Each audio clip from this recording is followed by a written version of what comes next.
Hola, ¿qué tal? ¿Cómo está? Muy buenas noches. Gracias por informarse en Extra Noticias. ¿Quiénes están en esas mesas de diálogo? ¿Quiénes están negociando por usted y por mí? ¿Cuáles cámaras? ¿Cuáles grupos? Porque yo los veo, a los que he visto son los mismos de siempre. Y muchos de esos ni siquiera sé quiénes son, de dónde salieron, a quiénes están representando. ¿Servirá de algo estas negociaciones que se están gestando en estas mesas de diálogo interinstitucional donde el gobierno está de por medio? Y digo servirán de algo porque, por ejemplo, el Rescate Nacional ha sido claro en indicar que ellos no están a favor de la intervención del Fondo Monetario Internacional en Costa Rica. Y muchos de los grupos por ahí representados sí están a favor. Entonces, ¿qué va a salir a partir de estas negociaciones?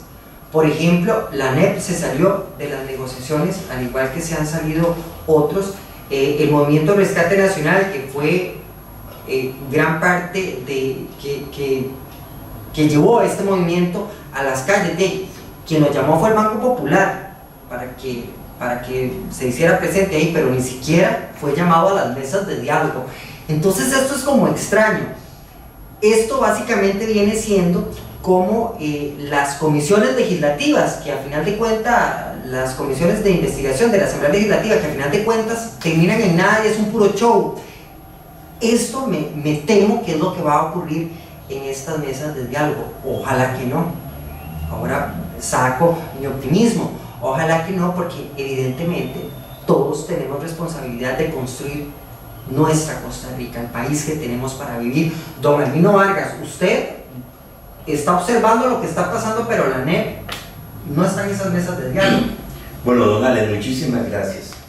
Vea, lo primero que hay que decirle a la ciudadanía es que las mesas de diálogo se abren luego de que el Movimiento Rescate Nacional logra la movilización popular impactante en los últimos días.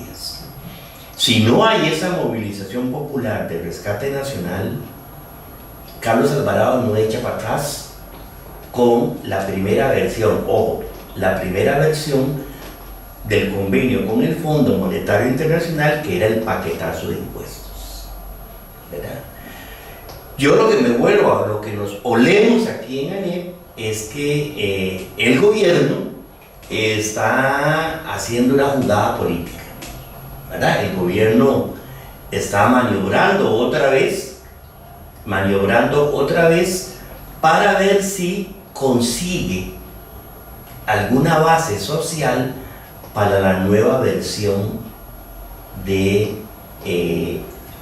impuestos o de otras medidas para conseguir el préstamo del Fondo Monetario Internacional. O sea, digamos, lo fundamental aquí, lo que nos queda claro a hoy es que el gobierno no ha dicho renuncio al convenio con el Fondo Monetario Internacional, y es lo que yo respetuosamente le sugiero a las organizaciones y a las personas de distinto signo que están en las dos mesas, que deberían percatarse de eso, porque podría ser que los estén llevando a una celada, a una emboscada, y luego el gobierno salga a decir: tenemos que aceptar el convenio con el Fondo Monetario Internacional porque aquí no hubo acuerdo.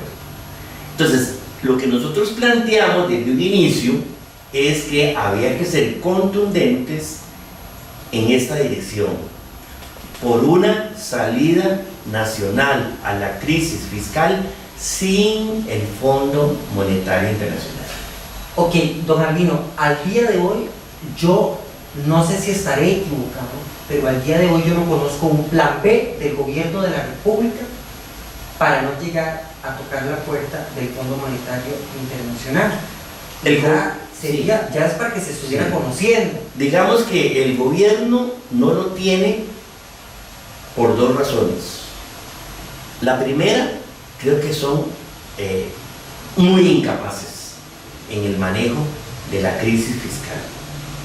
La segunda es, hasta el momento, la soberbia que han tenido, la prepotencia y la arrogancia, sobre todo de Alvarado, de desoír, desestimar, mandar al cajón de la basura cualquier cantidad de sugerencias, propuestas que le han hecho. Digamos, uno podría decir que el otro proceso de la Asamblea de Trabajadores y Trabajadoras del Banco Popular, tenemos que verlo con buenos ojos, digamos, desde el punto de vista de que hay una importante cantidad de sectores que yo creo que están de buena fe. Sin embargo, si lo casan, si lo matrimonian con el proceso del gobierno, podría también desprestigiarse, porque en nuestro criterio el proceso del gobierno se lo saca debajo de la manga Carlos Alvarado ante la potencia del movimiento Rescate Nacional. Bueno, en esas mesas de diálogo me parece que hay mucho potencial económico ahí representado en varios de los representantes, que esos nunca van a perder y que esos han sido evidentemente aliados de cierta clase política de ese país, y ahí lo vemos en algunos representantes. Bueno, digamos, una de las cosas que nosotros nos hace ser reservados, por decirlo lo más suavemente, de que la mesa del gobierno llegue a buen puerto, es precisamente la presencia del empresariado UCAE, que difícilmente va a decir sí a la renta mundial, que difícilmente va a decir sí a la renta global, para darle dos ejemplos, ¿verdad? Dos ejemplos donde efectivamente uno de los pasos contundentes en la crisis fiscal es atajar la espantosa evasión fiscal de la última década, que es en parte lo que nos tiene en este desastre financiero. Es que entonces es el sentir de los costarricenses. Uno se pregunta, exactamente, ¿estarán dispuestos a ponerse ellos mismos la soga en el pescuezo? Es una gran interrogante. Es que eso es lo que dice la gente en la calle, porque yo sí escucho a la gente en la calle decir: Alex, es que cómo es posible que la evasión fiscal sigue, no se detiene, cada vez son más, todo el mundo sabe quiénes son en este país, solo en Hacienda parece que lo ignoran, y resulta que cómo es posible que sea la clase trabajadora de este país la que tenga que seguir pagando el despilfarro económico que a lo largo de 40 años han hecho los políticos en este país. Figúrese que para eso usted no ocupa un acuerdo nacional. Yo, con todo respeto, usted ocupa un gobierno que se amarre bien los pantalones o las enaguas, ¿verdad? Y diga: este es el ABC contra la evasión, contra la ilusión, porque está diagnosticado. Y uno de los méritos del movimiento Rescate Nacional fue que en la conversación con los diputados en el edificio cooperativo, desempolvó el famoso informe legislativo del periodo. Y con 5 diputados nada más, porque tampoco muchos están interesados en la Asamblea Legislativa.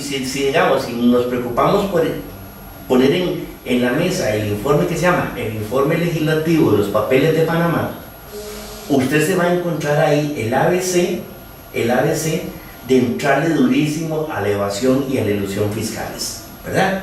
Ese informe yo no sé si el gran empresariado le va a dar la bendición. ¿Y por qué no lo han hecho, Martín? Bueno, porque hasta ahora no ha habido interés político de la clase gobernante de que eso... Y porque ya casi vamos para campaña política y probablemente sí. Los que... No, pero imagínense que está desde el periodo anterior.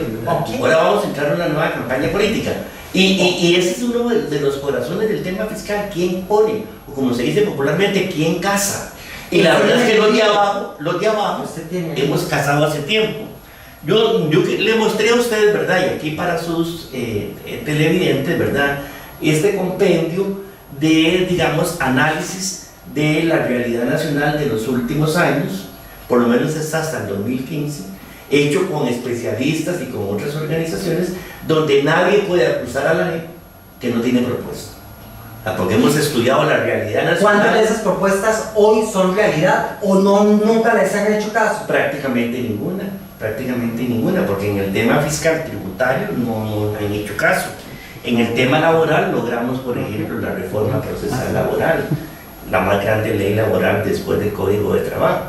Pero en términos generales, todo lo que está aquí para reactivación de la microempresa, para reactivación económica, incluso aquí hay una propuesta, don Alex, oiga, de un fondo social solidario para personas físicas, así, de carne y hueso, como usted y yo, que estuviéramos altamente endeudadas. ¿verdad? Porque en este país lo que tenemos es un problema de distribución de la riqueza. Y fíjese bien que, por ejemplo, la mesa del gobierno, el gobierno la convoca y dice, vamos a hablar de crecimiento económico, vamos a hablar de reactivación económica, vamos a hablar de sostenibilidad de las finanzas públicas, pero nunca dicen, vamos a hablar de distribución. La palabra distribución se cuida mucho, ¿no? Ni se conoce. Ni se conoce, porque hablar de distribución es precisamente meter el dedo en la llaga. ¿Cuál es el dedo en la llaga? ¿Cuál es la llaga? La injusticia tributaria y el robo descomunal de impuestos de la última década.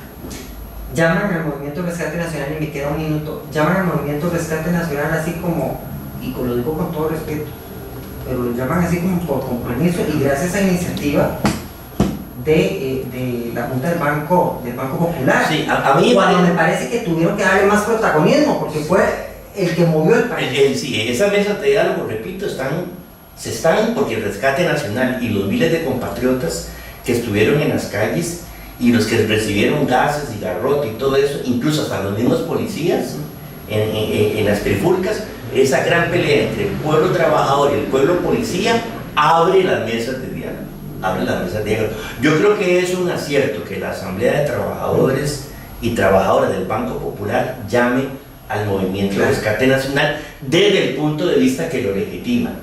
Se sigue legitimando, la UCAEP lo legitimó, el sistema cooperativo lo legitimó, lo legitimaron 5 legisladores y legisladoras, ahora lo legitima la Asamblea de Trabajadores del Banco Popular. Nosotros como ANEP fuimos los primeros junto con ADICE que lo legitimamos desde el lado sindical. Los sindicatos judiciales lo han legitimado, sindicatos de la caja que se llaman Federación de la Salud también lo han legitimado. Entonces eso va en ascenso, y este proceso de los diálogos que, como usted bien dice, tienen un gran signo de interrogación, porque la mejor propuesta, y aquí hay buenas propuestas, nunca se materializan si no hay voluntad política de los que tienen la sartén por el mango. Y para concluir, con nombre y apellido, porque le estoy haciendo una pregunta concreta, ¿quién ha sido el peor presidente de los últimos 20 años, digamos, en Costa Rica, que nunca le ha prestado atención a los sindicatos? Yo no me equivoco en decir que no de los últimos 20 años, sino desde la fundación de la Segunda República en 1949, don Carlos Alvarado Quesada. ¿Por qué? Bueno, porque don Carlos Alvarado Quesada, primero reitero, es un señor que en campaña electoral hizo una especie de propuesta de integración social, luego la deshonró. Yo he llamado a eso estafa política, no me canso de llamarlo así. Segundo, es un presidente que se entregó a un sector muy adinerado, pero archiadinerado, ¿verdad? Tercero, se burla de las propuestas, no las escucha, no les pone atención. Me parece que se tiene un equipo muy débil, muchas personas incapaces, ha despreciado las mejores mentes de este país que desprendidamente le han tendido la mano para ayudarle. Y finalmente creo que hasta en política exterior ha metido la pata. Muchísimas gracias, Bernardino. Buenas noches. Buenas noches. Por atendernos. Y bueno, lo dijo Albino Vargas, no lo dijo Alex Jiménez. Yo vengo a hacer las preguntillas, nada más. Sí, le meto un poquillo el tenedor a don Albino, que no cuesta mucho tampoco, que se enoje, que diga la verdad, pero bueno, lo dijo él. Quédese con nosotros, muy buenas noches. A continuación le dejo con un resumen de noticias.